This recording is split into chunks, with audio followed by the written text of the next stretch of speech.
ladies and gentlemen, and I know that we are all very excited about the keynote dialogue where the leaders share their vision about how we want to create the collaboration between UNESCO and the government of Thailand in driving the ethical governance of AI agenda. But I think there's no better panel than this excellent panelist on the stage to answer questions about how can we deliver these missions, because you are leading the different government agencies in terms of concretely doing the activities to complete these missions. So we will get into two rounds of questions. The first round of questions I think will be similar to all of you in terms of how do you see the Global Forum will bring opportunities for you. How do you want to align this Global Forum with your national AI governance agenda? How do you see this outcome of the Global Forum will help you strengthen your current efforts?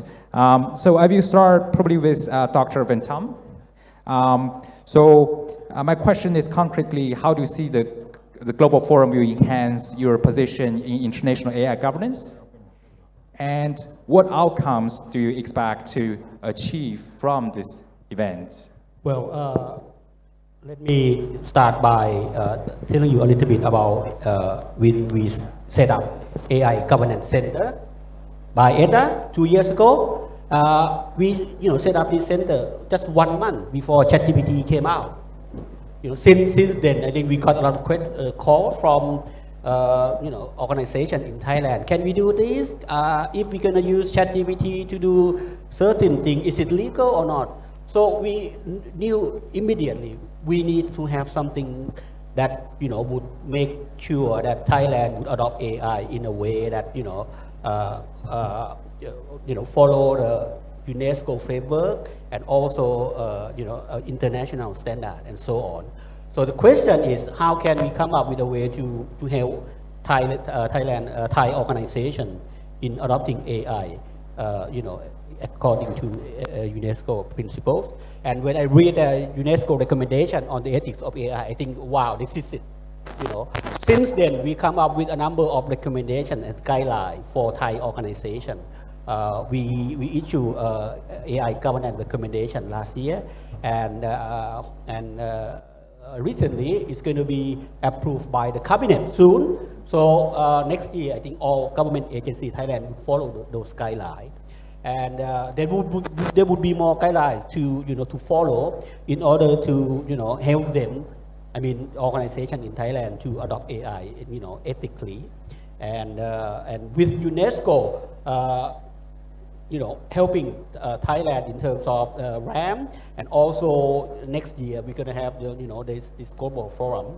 It means that Thailand is ready to adopt AI according to your recommendations. And if anyone, if you take a look at the UNESCO recommendation, I think 142 something, you would understand what I'm trying to say is the perfect framework for doing AI for your country. All right, thank you, Dr. Sa. And you mentioned about the guideline that will be used by all the government agencies. And my next question is to Dr. Vera. Actually, I know that Digital Council of Thailand also engages private sectors, etc. And how you see this event or this activity that we are doing can help engage the private sector in terms of promoting the ethical AI practices in Thailand. Yeah, from the private sector perspective, I think it's perfect timing.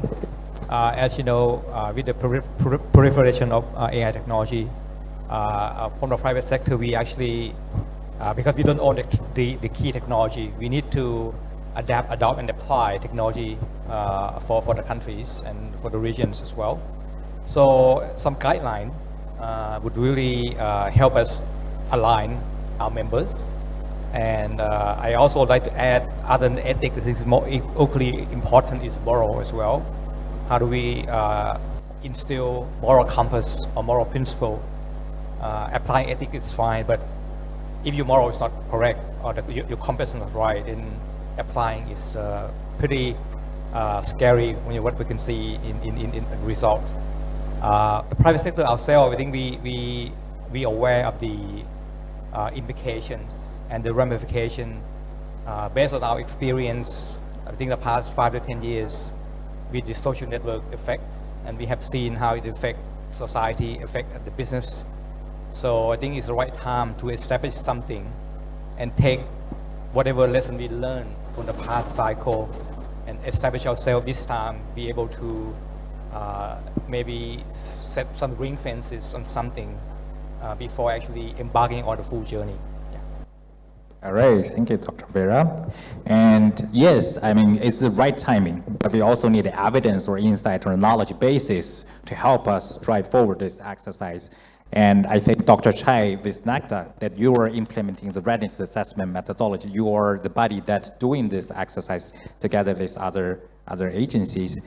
How do this will help drive Thailand's vision in achieving these goals? Outlining the national AI strategy phases. Hello. Okay. Let me a little bit introduce what НЕК ТЕК is doing. Actually, we are a National Electronics and Computer Technology Center, and I myself is AI engineer. So I am in between so many delegates in societal and policy delegates. Very exciting. We play important roles in driving national AI strategies of Thailand. We cooperate with the Ministry of Digital Economy and Society, pushing, filling the gaps of making the AI adoptions in Thailand. And you know, from this strategic plan, we have 5 aspects. And the first aspect is very important one, is to make awareness to our citizens, to our residents. And okay, I'm thinking about the whether we need some regulations on AI, or we can just rely on some principle of AI ethics in our society. Is that enough or not? That's the first strategy.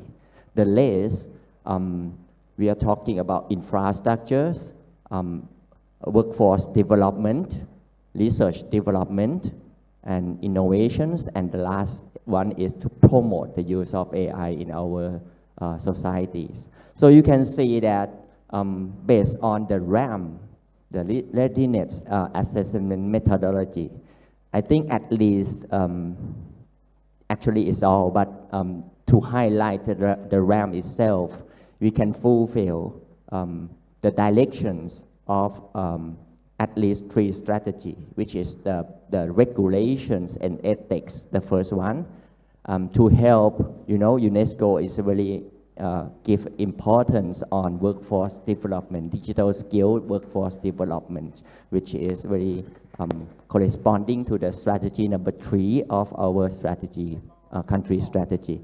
And the last one, the use of AI. You know, nowadays we couldn't say that we just adopt the use of AI.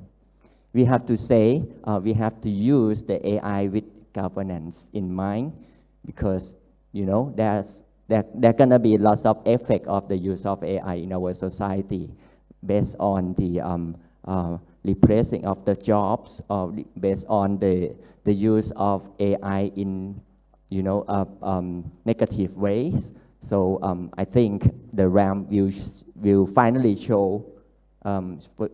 shows whether we have good mechanisms to deliver these objectives or not.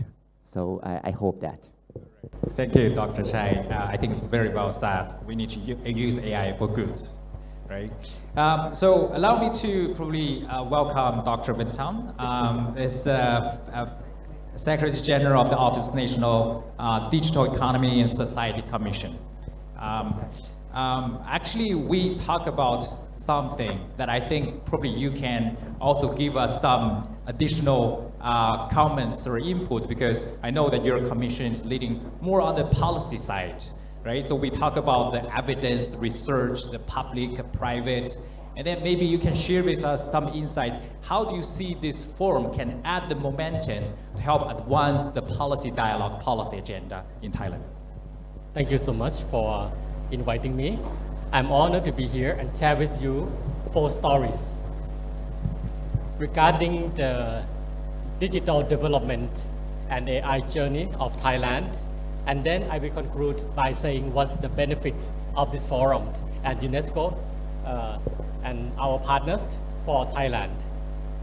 First, I have some slides.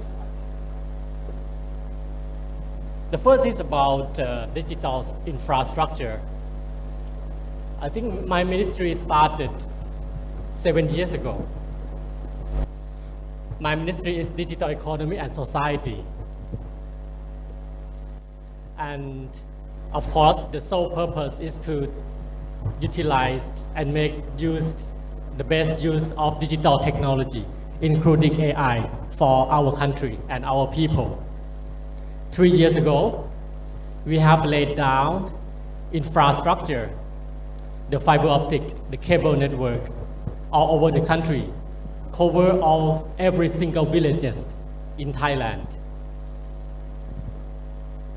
So this brings the technology, of course, including AI, ready for all over the country. I have to say a few words about this project. There is one particular project we call Net Pracharat in Thai. Basically, we lay down the fiber optic to every single village where there are non-commercial areas. So it means all the rural people has access to the high-speed internet 3 years ago. This project is also won international award from ITU, International Telecom Union, an arm of United Nations. And this project won over 90 competing projects. Ladies and gentlemen, I have something to say that many of us already know. Thai people enjoy the highest speed internet. We used to be number 4 in the world. Again, not in the region, not in ASEAN, number 4 speed highest in the world. Besides this, Thai people is so welcome and enjoy the use of digital technology. Mobile banking adoption rate was number 1 in the world by population. E-commerce, we also can't believe that. I cannot remember. Actually, I remember, but I cannot believe I used the wrong word. It was number 1 in the world, e-commerce weekly used. QR payment, also number 4 in the world. We enjoy so much of this basic digital infrastructure. I also have to say another project, ASEAN Digital Hub. Next slide, please. My ministry, Digital Economy Ministry, laid down another important project. This is the submarine fiber optic cable. Thailand already connected to all other continents. This go to China, Japan, and go to the Europe. Another side go to the Indian Ocean and reach Europe also. This already finished a couple years ago. What is the point that we know that AI would need a high volume of data and executing power? This project allowed Thailand and Thai companies or other companies in Thailand enjoy high-speed internet with international linkage. Also, with this submarine cable project, it makes the connection very stable and the price is very competitive now. Basically, we can compete with Singapore. I'm sorry to say that because I love Singapore so much. Second, my story is about digital laws. In Thailand, next slide please. We have created modern laws in the last 7 years since we have these ministries. Among the important digital laws, we have the number 9 and 10, the cybersecurity laws and the personal data protection laws we created, and this one greatly affect the life of Thai people and our economy. And we all know that without privacy law, AI very hard to expand and be used properly. The third story is about the cloud services, data centers, and which we all know that, next slide please, are the foundations to AI performance. I have to highlight some particular companies. AWS, you know, right, is the largest cloud service provider in the world. AWS is Amazon Web Services. It has market share 34% of the whole cloud service market. What is the second? Azure, right? We know Azure. Azure and generative AI, the ChatGPT.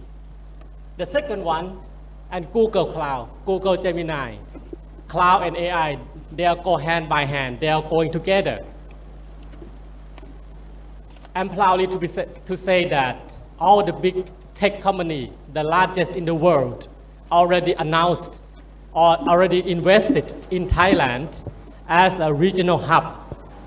It's not target at Thailand alone, they target at the region.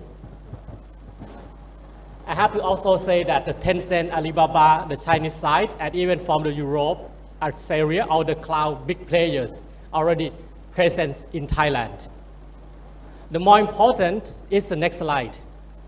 It just happened yesterday. I have seen so many smiles on your faces.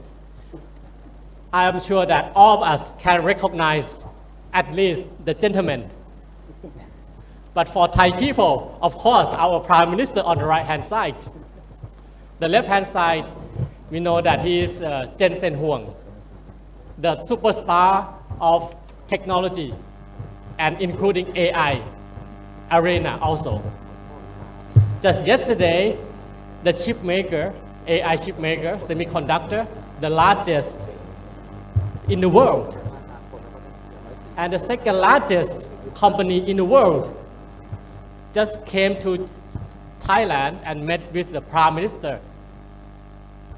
And he also announced that he will invest in Thailand. This is significant in my country. As we all know that, now come to the point I have to conclude, I think. Technology comes with risk. I think I will say different tone comparing to other people. Technology has risk, and my ministry in particular so well aware of this. We have so foundations in digital and AI, and Thai people so used to technology. Of course, we know that there are scammers, criminals, online criminals. They also enjoy technologies. They use the technology to reach Thai people from outside, which is very difficult to catch them. We know that all the technology can do a great harm, including AI. So I would say that UNESCO, EU as a co-sponsor, ETDA, and our partners, very important that have created today's event, and also bring the Global Forum of Ethics of AI to Thailand. It cannot be a better time than this. Why I say that? Because after 6-7 years that we have done and laid down foundation, digital infrastructure, laws, rules, and people so used to and welcome the technology. Now we are also aware that there are high risk associated with this technology. This event and the global forums also signify that we acknowledge the great benefit and also allow us to say that there is something else you have to do also so that the benefits of the AI can be maintained and minimize the risk. And I'm sure that the next year global forums will stand out and elevate Thailand's position in international AI arena and making 2025 an exciting AI years for Thai and our partners. Thank you so much. All right. Thank you, Dr. Vancham, for this very comprehensive presentation and dropping this interesting statistics. Actually, I also noticed that there's a survey in 2023, surveyed 34 countries, and Thai and also some other ASEAN countries are amongst highest percentage of population in terms of the belief in digital technologies. They believe that digital technology can bring benefits to the society as compared to many advanced economies. But now, this is a question to Dr. Sa again.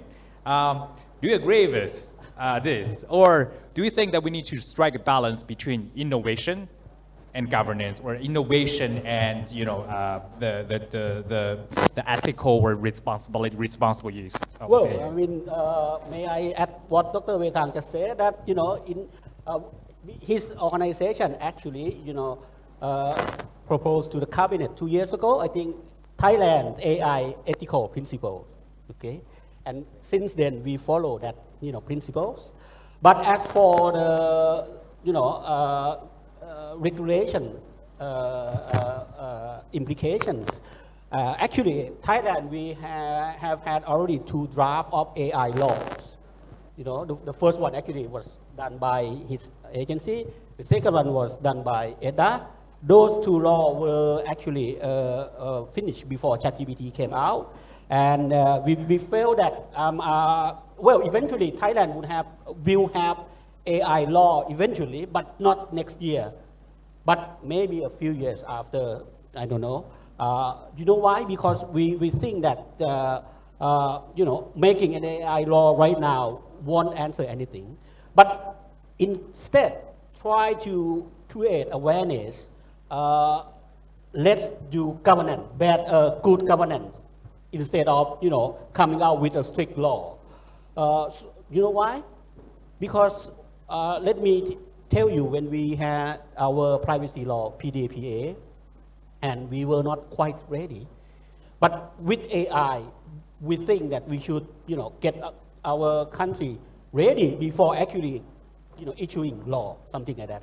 So in the meantime, ETDA or ETDA would work with ONDE or nek tek and for the Digital Council as well, in order to prepare organization, for Thailand to adopt AI using your UNESCO recommendations, and at the same time try to create awareness for our people as well.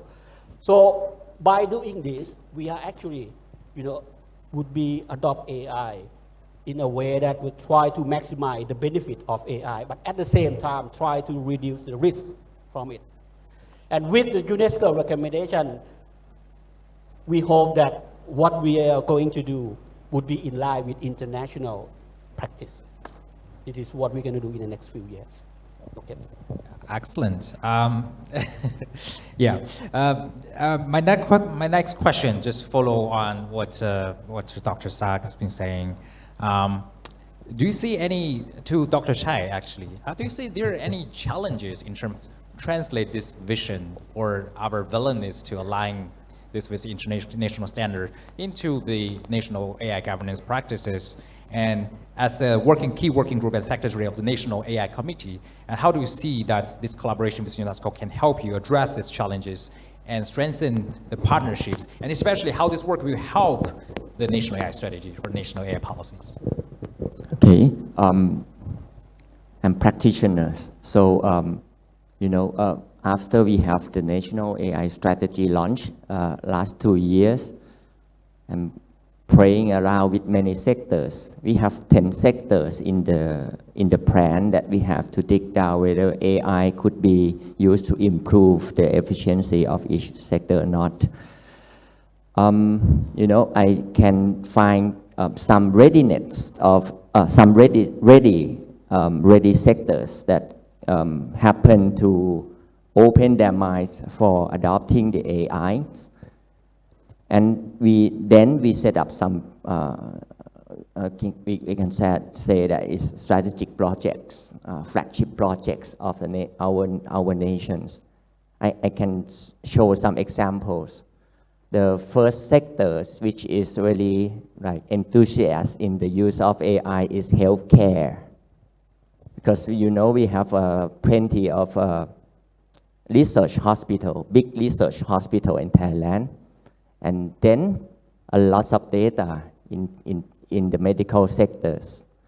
What we have to do is to gather, to collect and share the data so that it can be used in AI communities to develop their AI systems by using this data.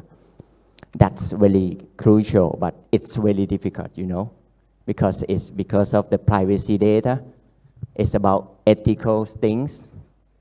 And the next one in the medical area is that we have to accelerate the registrations of the result AI engines through the FDA certification so that we can make this system commercialized. That's even harder. And use a lot of, consideration in terms of ethics and governance. This is the first flagship projects that we have to do. The second one, this is pretty much in security and safety sector. And one thing that we are interested in is that right now the Ministry of Digital Economy and Society is promoting the use of digital ID. And through the digital ID of our nation, you can see lots of biometrics authentication systems coming up everywhere. We cannot know which kinds of system is coming to our life nowadays. Even in the elevators, in your condominiums, in your mobile phones, lots of applications. What we are lacking of is about the standard. Standard of the use of biometric authentication is very important for Thai society right now, and we don't have that.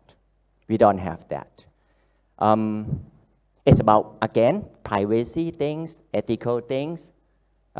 So we are helping the nations to setting up the testing laboratories for biometrics authentication system together with ETDA, of course, because he is a regulator in this area. The last one, last but not least, fraud detections is our big problems in Thailand.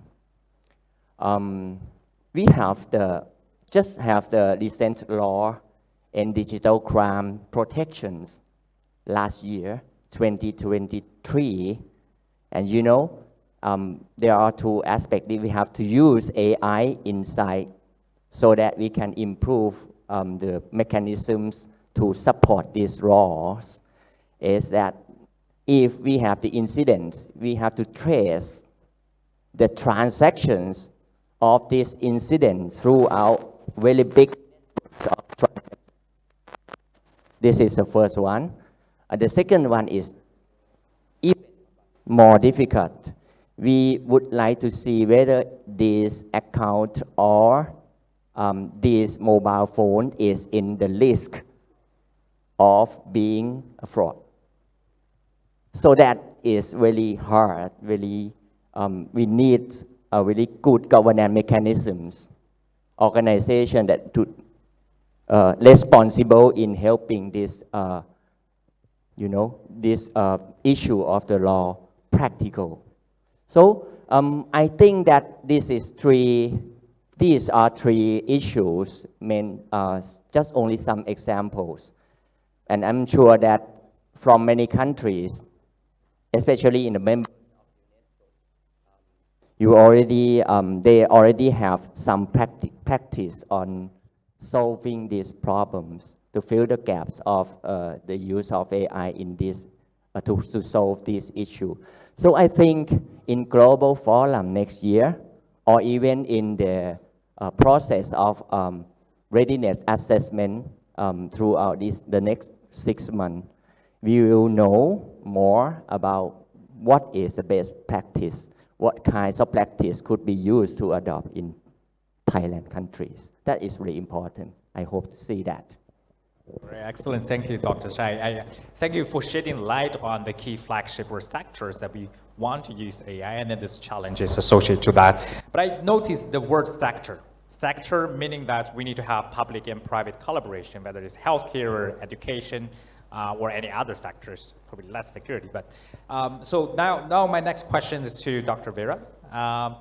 Could you share us, give us some more insight about this collaboration between the public and private sector? I think the most. Hello? Can you hear me? Doesn't work. Okay. I think the most important part, I think we need to take a deep breath. It's not just private and public sector. I think we need to incorporate people into this journey as well. I would suggest that we, as a partnership, we set up a joint committee and have a clear goal and objectives. And most importantly, it has to be transparent and clear KPI that is quantifiable. What I mean by quantifiable is not how many kilometers of fiber optics that we lay out. It's not how many people we train. It actually should be very solid, like Dr. Chai mentioned. How can we enhance Thai people health by measuring how much budget we actually use in our 30 baht schemes that we have the whole country? Or how can we increase the farmers' income by percentage? And then we can look at the algorithm behind the AI, set up the goal of those algorithms that will help and enhance these results. So the PPP that I mentioned is important because we as a private sector, we help apply the technology. The government help regulate and maybe monitor, but the need and the usage impact people of Thailand. So they need to have input. And it's not only Thailand, I think, because we don't own the technology. Whatever the big tech company launch globally, we are impacted no matter what. So whatever ethic that we put together, not only to follow, but also to guard ourselves from ill effect that will come with the launch. I think we should learn the lesson back to the social network era that I mentioned. There are many lessons learned that we should need apply starting today, going forward with AI. Otherwise, we will fail with the same trap, have the same issues, maybe even worse because of the speed and the strength of the changes that come with AI. So as soon as possible, if we can establish this joint committee with the three parties and establish a clear goal and objective for the country, but we very focused on measuring the result, not how many data center, how many megawatt, but how does it make Thai citizens' life better, safer, healthier, But that's my recommendation. Thank you. Thank you, Dr. Vera. It's very well said. I think it's also aligned with UNESCO's vision that AI or digital technology is never a technological issue, it's a society issue. And talking about society, my last question to Dr. Vinton. So it's the National Commission for Digital Economy and Society. So I think it's a very good combination. It's very well reflected in the name of the institution. So my last question is to you, and how we encourage or we engage all types of stakeholders and try to build the future of AI that we want. I think my question is, we tried. We have some framework. Actually, we borrow from experts around the world, including international organizations, including UNESCO recommendations and the ethics. But challenge is a lot. There are many challenges. As you know that the influx of foreign investment, the big guys in the world, even in the world that come to Thailand, they can directly talk to Prime Minister, talk to the decision makers so easily. That is challenge, but it's a good way because there are some demands, and we know that we have to live up to international standards. So in the way that we have to live up to international standards, again, I have to explain that UNESCO cannot come at a better time than this. This year, this coming year is so important for Thailand because we are moving very fast now. Last year and this year and next year, we will have to select many things.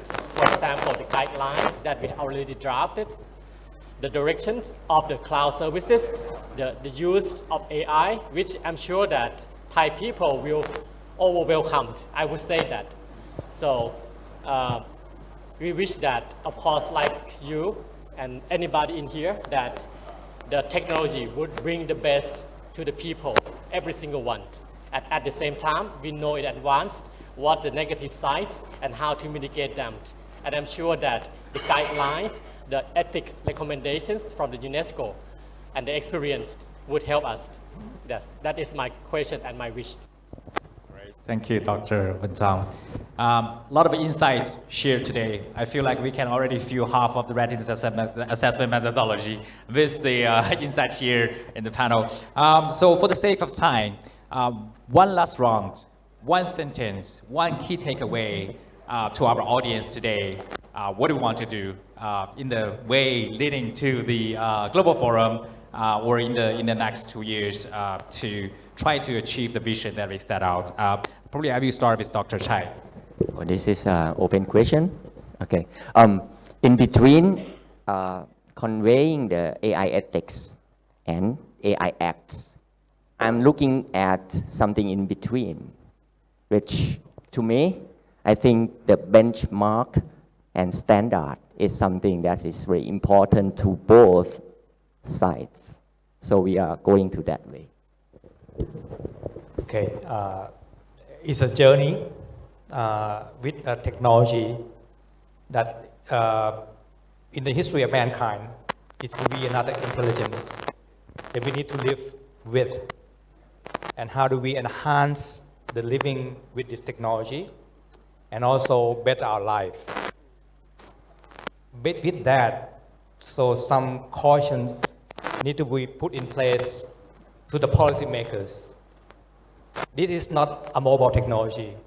This is not an internet technology. It is something that we transform all our life. So it's something that we need to walk cautiously, but with the right balance of advancing technology that keep evolving. So having more law doesn't help because you cannot amend the law fast enough with the evolution of AI. So my takeaway is we need to learn and live with this intelligent, I wouldn't say being, just intelligent things that we have to be working along with us, and we should be in control and leveraging that technology, that intelligence to enhance our work, our life, and our future. Thank you. Well, for me, I think, after ChatGPT, it's now 2 years, right? I think it's time for us, not only Thai people, but everyone, to start actually doing it, adopt it, make it, useful for yourself and your organization and your country and global as a whole. I think we can do that with the direction of UNESCO, of course. For me, I think there are 2 areas in any new technology, including AI. The first one for me is quite clear. If the technology is in the bad guy's hands and use it, we know that how to punish it. We have some existing law. The other one on the other side, which is not so clear, although there are some guidelines. This one is about human rights, ethical. This one is quite difficult for me. I feel very challenging. This one would need a lot of discussions. So again, go back to the first statement that I said. I'm very grateful for the UNESCO, EU, and ETDA for arranging this one so that we can explore deeper more in this side of ethical human rights and all those that is so quite difficult for me. Thank you. All right. I noticed that actually one word or one term is being repeated many times today. It's a good timing. So it's a good timing for us to continue this collaboration, to build this momentum, and please join me in thanking again my wonderful panelists today, and thank you very much for sharing this insight. Thank you.